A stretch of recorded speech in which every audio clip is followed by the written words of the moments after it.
Fighting Merge Zamasu is way easier than you might think. And sorry to everyone who wishes he was playable, but this guy was built to be beaten in story mode, so he's trash outside of his supers and his grab.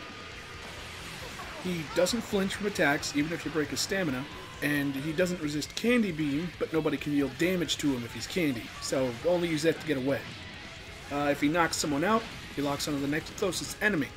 So if you're close, someone dies, and you decide it's your duty to help them up like a good guy, it could just cause a chain reaction of people who don't know better getting destroyed while they fail to help each other up. So just be aware of his target is currently, and who his next target could be if that person goes down. Just wait a couple seconds and see who he goes after he knocks someone out. Even if you can perfect block his light and heavy combos without fail, most of his other moves are quick enough to catch you.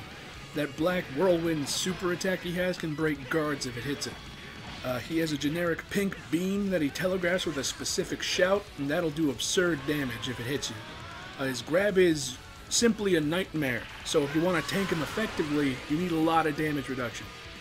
Using Gobs, which is a male Majin, and he's an all-around large boy. See him, he's round.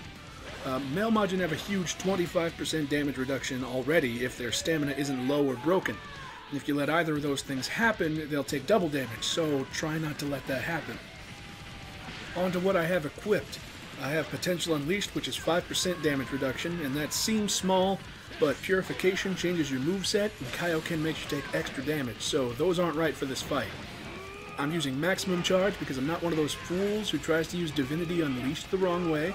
I got Do or Die, which is another 15% damage reduction, and it has Super Armor while I'm activating it.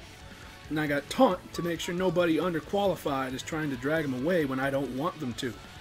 I also have Super Guard in case I make one too many mistakes and I'm forced to tank him with low stamina. You could substitute either of those last two for a Quick Sleep or Ill Bomber if you feel like you need to recover and escape more often, but it should be fine.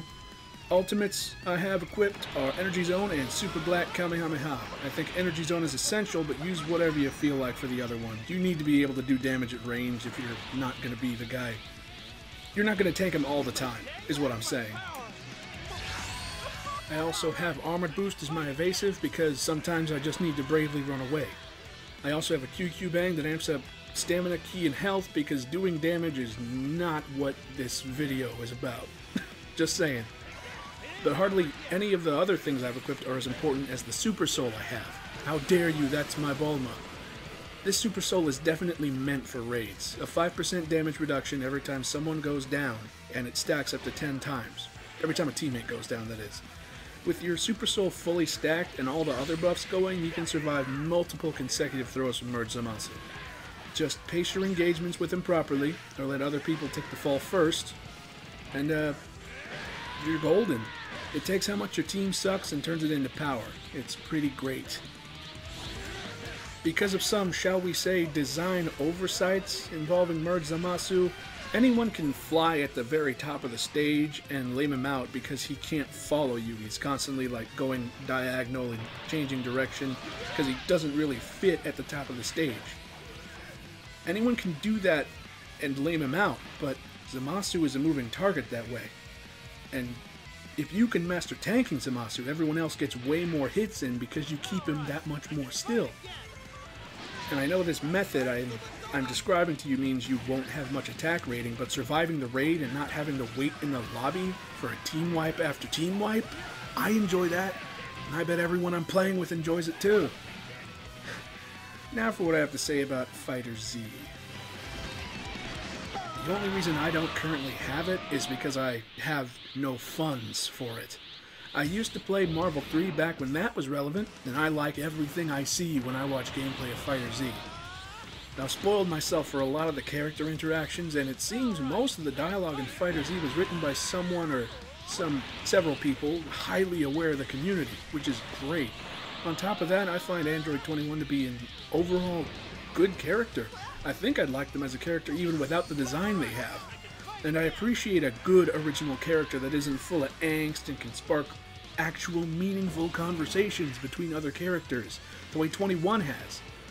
And I think FighterZ is an important milestone in not just the history of anime fighters, but Dragon Ball in general. The only thing that can drag FighterZ down right now is its player base.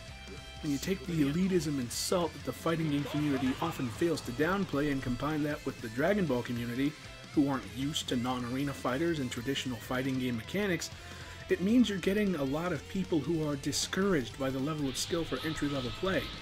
And when you get that, it brews a lot of toxicity because players have no idea what they're talking about, causing people who migrate to FighterZ from playing Xenoverse look foolish and not worth respecting, and that causes fighting game elitists to get all inflated the way a horny pigeon does because they love putting people down. And when those elitists don't know shit about the series, it makes Dragon Ball fans seem elitist, and they can't help but berate someone for not knowing what they believe to be simple facts about the series. And listen, I'm just saying that these two worlds, Dragon Ball fans and the FGC, can come together and become one of two things. They can either become the best community, comprised of fans veteran and new, young and old, bonding over the fact that they got an excellent game from a franchise with worldwide recognition. Or it can become the saltiest, most hateful, trashy, and elitist community the FGC has ever seen. And I hope that we all do our part to prevent that second thing from happening. This next part is just what I have to say whenever someone tries to compare the Xenoverse series to FighterZ. I will say the Xenoverse series definitely paved the way for FighterZ and games like it. You gotta think about this. A series of games comes out twice in a row with its own original Dragon Ball story, and then it sells exceptionally well. That is a huge green light for any studio with the rights to make a Dragon Ball game. It proves that developers don't have to stick to the safe plan of fighting from the Z Saga to the end of GT, or you know, they don't have to stay in canon with their stuff. It shows that doing your own thing with the property is appreciated by the fans. Now, I'm not saying that it's unfair to compare FighterZ and Xenoverse 2, but you have to understand that they're not really the same type of game. FighterZ is clearly defined by its gameplay as a hyper fighter. As with all true fighting games, you must improve your own skill to progress properly. Xenoverse 2 is called an arena fighter, but that's not the only thing it's trying to do. During normal gameplay, you level up a character to give it a sense of progression outside your own skill, which is like a role-playing game.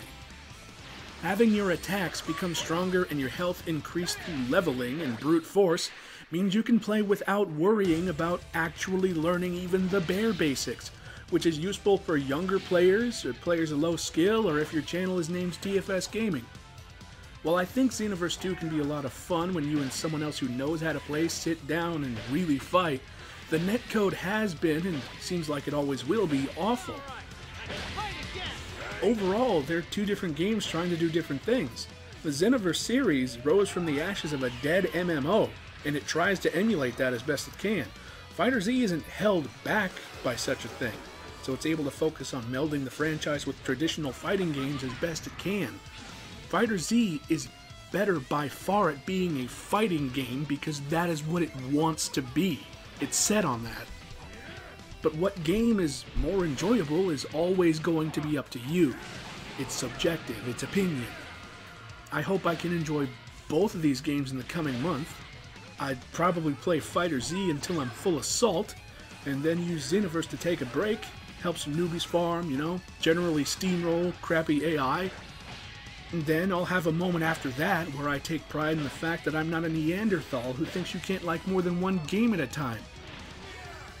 If you agree with me, or you just like the sound of my weird, raspy, man-child voice and you can't tell how old I am, go ahead and like the video. If you want to, subscribe. I don't do these kinds of videos often. I'm planning to upload a lot of gameplay of Xenoblade Chronicles X that I recorded like 2 years ago, as well as some Xenoverse, the interactions that you can have when you reach certain friendship levels with your masters. I think I've got most of those, and the ones that I don't have aren't really hard. It's not really hard to build your friendship level with your masters in the game. And I'll probably also have a video about DLC 6 in the future, since I kind of like this game, if you couldn't tell. I'm tempted to upload a version of this video without the commentary just because I love having replaced the tracks, having turned down the music and replaced the tracks with covers by Game Metal on YouTube, Mr. Johnny Atma.